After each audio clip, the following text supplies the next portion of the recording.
Hello guys, तो मैं ले आया हूँ बॉडी बिल्डिंग की बहुत सारी नई अपडेट्स और आज का वीडियो स्टार्ट करते हैं Andrew Jacked a the Mona Lisa of body building के साथ। और सभी लोग इन्हें बहुत ज़्यादा लाइटली ले रहे हैं। आई मीन कोई भी चैनल, जितने भी मैंने प्रेडिक्शन वीडियो देखे हैं या इवन मैंने भी अपने प्रेडिक्शन वीडियो में इन्हें टॉप 3 का पार्ट नहीं बनाया। But guys what if Andrew Jacked does it, what if Andrew Jacked insanely improved आ जाए, तो आप सब जानते हो पूरा लाइनअप और पूरी प्रेडिक्शंस जितनी भी लोगों ने करी हैं सब बर्बाद हो जाएंगी। आई मीन इनसे ज्यादा इस चीज का पोटेंशियल रखता कौन है कि ऐसा कर दे। लास्ट ईयर देखा ना आपने डेरेक को सब टॉप 6 के भी बाहर प्लेस कर रहे थे। सिर्फ एक मेरा चैनल था जिसने डेरेक को टॉप 6 में रखा था, बट हुआ क्या, डेरेक सेकंड आ गए। और इस साल सब एंड्रू के साथ कुछ वैसा ही कर रहे हैं। बट एंड्रू और डेरेक में एक बहुत बड़ी सिमिलरिटी है guys, and you know what is that? Yes, वो है एस्थेटिक्स, वो है शेप, वो है वाव फैक्टर। और ये कहना बिल्कुल भी गलत नहीं होगा कि एंड्रू के पास ये सभी चीजें लाइनअप में किसी के भी मुकाबले, इवन डेरेक के भी मुकाबले सबसे ज्यादा हैं। और जजेस आजकल जा भी इसी शेप पर रहे हैं। आई मीन जिसने भी एंड्रू को देखा है उसने यही बोला है कि एंड्रू जैक्ट के फोटोज और उनके वीडियोस जस्टिफाई ही नहीं करते उनके एक्चुअल फिजिक को। In real Andrew jacked is gold. मतलब इन रियल आप देखोगे एंड्रू जैक्ट को तो कोई भी ऐसा नहीं दिखता जैसे एंड्रू जैक्ट दिखते हैं। इनफैक्ट लास्ट ईयर के मिस्टर ओलंपिया के बाद निक वॉकर और यान ब्लेयर,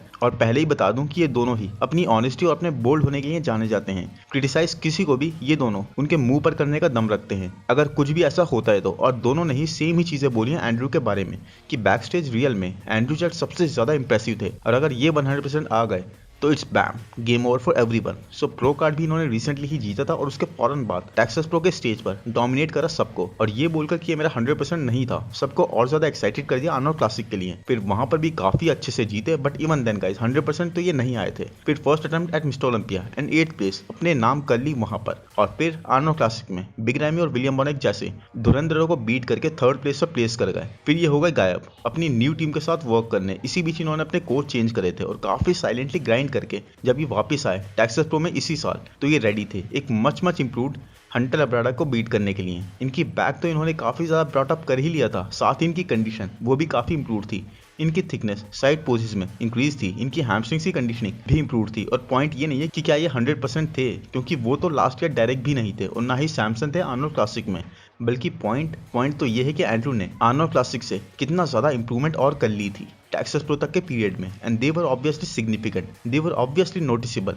हर एक एस्पेक्ट में एंड्रू इंप्रूवमेंट्स के साथ थे। एंड अनडाउटेडली ये एंड्रू का अब तक का हर एक शो से बेहतर पैकेज था। और इस वक्त आप एंड्रू की प्रेप की क्लिप्स देखोगे तो साइको फिटनेस के साथ he is working really hard और कोई भी फिजिक अपडेट नहीं दे रहे हैं। And I think Andrew is a wild card, एक बहुत ही बड़ा वाइल्ड कार्ड जो एक्चुअल में पूरे गेम का रुख बदल देने का दम रखता है। देखो जीतता हुआ आई विल स्टिल से मैं किसी भी न्यू एथलीट को तो नहीं देखता हूँ। वो तो चीज या तो डायरेक्ट करेंगे, हार्डी करेंगे या फिर निक करेंगे। बट एंड्रू अगर कंडीशन आ गए तो टेक्सास प्रो से भी इंप्रूव आ गए तो हु इज टू से कि ये डायरेक्ट से ज्यादा एस्थेटिक नहीं है। When he is gold guys, और कंडीशन और सेपरेशन ज्यादा नेचुरल लुकिंग डायरेक्ट से तो कहीं ज्यादा एंड्रू की ही आती है। तो मैं आप लोगों का दिमाग में घुमाना नहीं चाहता इस वीडियो से, बट मैं आप सब लोगों के नोटिस में ये बात जरूर लाना चाहता था कि इंटायर बॉडी बिल्डिंग इंडस्ट्री इस वक्त is sleeping on Andrew jacked. सब डायरेक्ट, निक, हार्डी और सैमसन की बात कर रहे हैं, जबकि जजेस को जो चीज सबसे ज्यादा प्रभावित कर रही है इस साल, जो कि है डिसेंट कंडीशन पर इंसेनली एस्थेटिक शेप, और वो तो एंड्रू जैक्ट जैसा किसी के भी पास नहीं है। तो मेरी इस ओपिनियन से आप लोग कितना ज्यादा अग्री करते हो कि एंड्रू जैक्ट गेम का रुख चेंज कर सकते हैं, वो सब आप मुझे कमेंट्स में बता देना। और वीडियो को अभी के अभी लाइक कर दो और चैनल को सब्सक्राइब करना ना भूलें। और साथ ही ब्रैंडन करी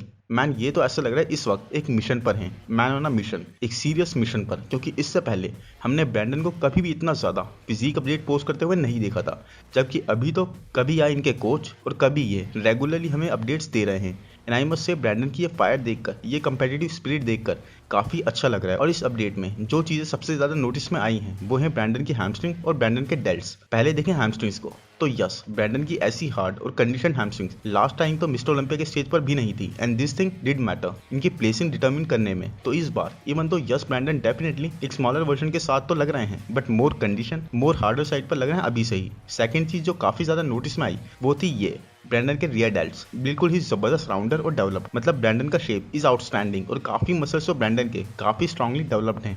बट अभी भी वो ग्रेनीनेस जो कि हार्डी, निक और डायरेक्ट होल्ड कर रहे हैं वो थोड़ी सी मिसिंग है। और ब्रैंडन को लानी ही होगी इस बार टॉप 6 में बने रहने के लिए। ब्रैंडन को एक्सट्रीमली इंप्रूव्ड आना ही होगा। वरना Andrew Jacked, Samson Dauda, Michael Krizo और फिर हंटर लब्राडा, इनमें से कोई भी कसर नहीं छोड़ेगा ब्रैंडन को नीचे धकेलने में। वैसे ब्रैंडन लग तो रहे लास्ट ईयर से ज्यादा इंप्रूव अभी से ही, बट क्या ये काफी होगा ये कह पाना बहुत ही मुश्किल है, क्योंकि किसी भी और ने इस तरह से अपने पोस्ट करते हुए अपनी फिजिक को रिवील नहीं करा है काफी टाइम से। सिर्फ एक निक वॉकर है और ब्रैंडन करी, इन दोनों की हमने प्रॉपर पोजिंग अटायर में पोस्ट करते हुए फिजिक देख पाए हैं, और इसीलिए ब्रैंडन के लिए अभी से कुछ भी डिसाइड करना is going to be very difficult. लेकिन क्या ब्रियॉन एशली दोबारा से वो कर सकते हैं? क्या ब्रियॉन एशली दोबारा से टॉप 3 क्रैक कर सकते हैं? क्या बड़ा हुआ वेट कैप ब्रियॉन की हेल्प कर सकता है फिर से रमॉन या उर्स को बीट करने में? वेल, ऐसे बहुत सारे क्वेश्चन है और आंसर है ये पिक, जिसमें ब्रियॉन ने ना सिर्फ अपने सभी फैंस को बल्कि मुझे भी सरप्राइज कर दिया है जिस तरह से खुद को डायल डाउन करके इन्होंने यहाँ पर प्रेजेंट करा है। मतलब जो एडेड न्यू मसल है उसने ब्रियॉन के फ्रेम को काफी अच्छे से होल्ड करा है। ब्रियॉन के प्रपोर्शंस काफी ज्यादा फिल्ड आउट लग रहे हैं और उस पर ब्रियॉन ने डायल्ड इन होकर अपनी वेस्ट को जैसे इस पोस्ट में प्रेजेंट करा है। He is looking insane guys. Breon इस पोस्ट के कैप्शन में कह भी रहे हैं कि उतना क्लासिक जितना मैं इस पोस्ट को और इस फिजिक को कर सकता था उतना मैंने करने की कोशिश करी और पॉपकॉर्न ऑलमोस्ट रेडी है। ब्रियॉन के लैट्स का पोर्शन और ब्रियॉन के चेस्ट का पोर्शन दोनों ही थिकनेस ऐड करे हुए लग रहे हैं। बस दिक्कत है तो यही कि इस पोस्ट को कुछ ऐसे विचित्र एंगल से लिया गया है कि ब्रियॉन के लेग्स का एक्यूरेट अंदाजा नहीं लगाया जा सकता है। देखो यहाँ तो लेग्स फिर भी ब्रॉट अप लग रहे हैं, थोड़ा बहुत मसल इंक्रीज लग रहा है, बट एक्यूरेटली कुछ भी कह पाना इस लास्ट पोस्ट को देखकर is a bit difficult. But honestly guys ये पोस्ट और ब्रियॉन जितना शार्प लग रहे हैं इस पॉइंट पर, दैट इज इनक्रेडिबल और बहुत ही ज्यादा impressive. But is this going to be enough फिर से क्रिस के बिल्कुल पास आ जाने के लिए? I still don't think so guys. ये अनफॉर्चुनेट है बट मेरी अभी भी यही ओपिनियन है। बट अगर ब्रियॉन मुझे गलत साबित करते हैं तो I will be really really happy, क्योंकि मैं एक्चुअल में बहुत पसंद करता हूँ ब्रियॉन की फिजिक को। बट आपको क्या लगता है ब्रियॉन के बारे में और आप कहाँ पर प्लेस होते हुए ब्रियॉन को देखते हो? कमेंट्स में ये चीज जरूर बताना। और इस वक्त अप्रॉक्स 1 वीक आउट है ब्रांड चेन अपने नेक्स्ट प्रो शो से, जो कि उनको क्वालिफिकेशन दिला देगा नेक्स्ट ईयर के मिस्टर ओलंपिया के लिए। आई मीन मुझे तो अभी भी यकीन नहीं हो रहा है कि ऐसा टैलेंट इस तरह की क्रेजी फिजिक के साथ होने के बाद भी क्वालिफाइड भी नहीं है मिस्टर ओलंपिया के लिए इस साल के। अब मैं क्या ही बोलूँ गाइस, आप खुद देख लो व्हाट इज द लेवल। और यहाँ इस अपडेट में ब्रांच के लेग्स मैन पूरी तरह से टॉम प्लाट्स की याद दिला रहे हैं। आई मीन जब ये इन्हें टाइट भी नहीं कर रहे हैं तब देख लो, और जब ये इन्हें क्रेजी टाइट कर रहे हैं तब देख लो। दोनों ही सूरतों में इनके legs are looking crazy guys. आज के लाइनअप पर I don't see anyone's legs at this level.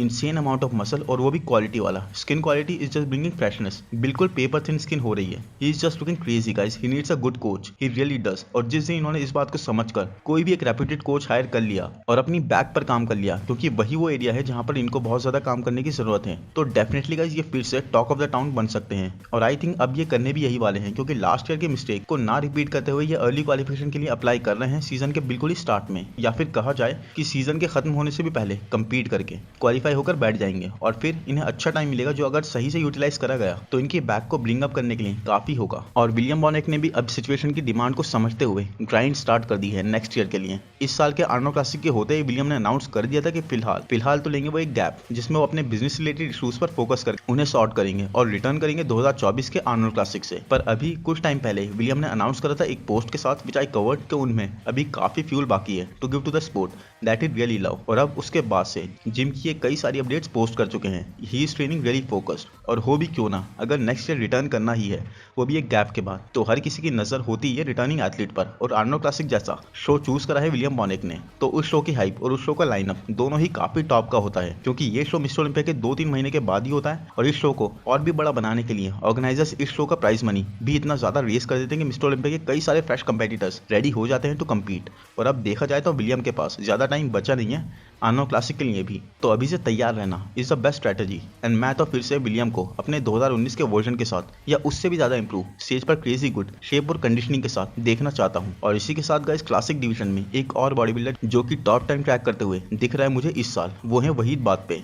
Yes guys, ये वही है जो दिल्ली में जो अभी शो हुआ था उसमें क्लासिक डिवीजन से जीतकर क्वालिफाई हुए थे। वहां पर आपको तो याद ही होगा इनकी कंडीशनिंग कितनी ज्यादा टॉप नॉच थी। He was looking crazy field और इंसेनली कंडीशन, पूरी तरह से श्रेडिड होकर आए थे ये। उसी तरह से ये अपनी सभी लेटेस्ट अपडेट्स में लग रहे हैं। मतलब फ्रेम तो इनका मसल से पूरी तरह से पैक्ड है, पूरा वेट कैप इन्होंने अच्छे से यूटिलाइज कर रखा है। और इनकी डेफिनेशन का अंदाजा आप इसी चीज से लगा सकते हो कि जब ये सिर्फ सीधे खड़े हुए हैं रिलैक्स्ड वे में विदाउट इवन फ्लैक्सिंग, बिल्कुल ही रिलैक्स जोन में, तब भी इनकी बैक की डिटेल्स इतनी ज्यादा विजिबल हैं। अब आप सोच लो जब ये back double biceps pose hit करेंगे तब how deadly he is going to appear. इनके proportions are really impressive guys and I definitely see him placing really good in Mister Olympia. मतलब कंडीशनिंग तो इनकी काफी ज्यादा माइकल डबूल को मैच करती हुई एंड बैक ब्रियॉन एशली को, एंड ये तो अपने आप में एक बहुत ही बड़ा कॉम्प्लीमेंट है दोनों तरफ से, राइट। होप गाइस वीडियो आपको पसंद आया है तो प्लीज लाइक कर दो, चैनल को सब्सक्राइब कर दो, नोटिफिकेशन बेल को दबा दो, इंस्टा पर फॉलो कर दो। Thank you, bye bye.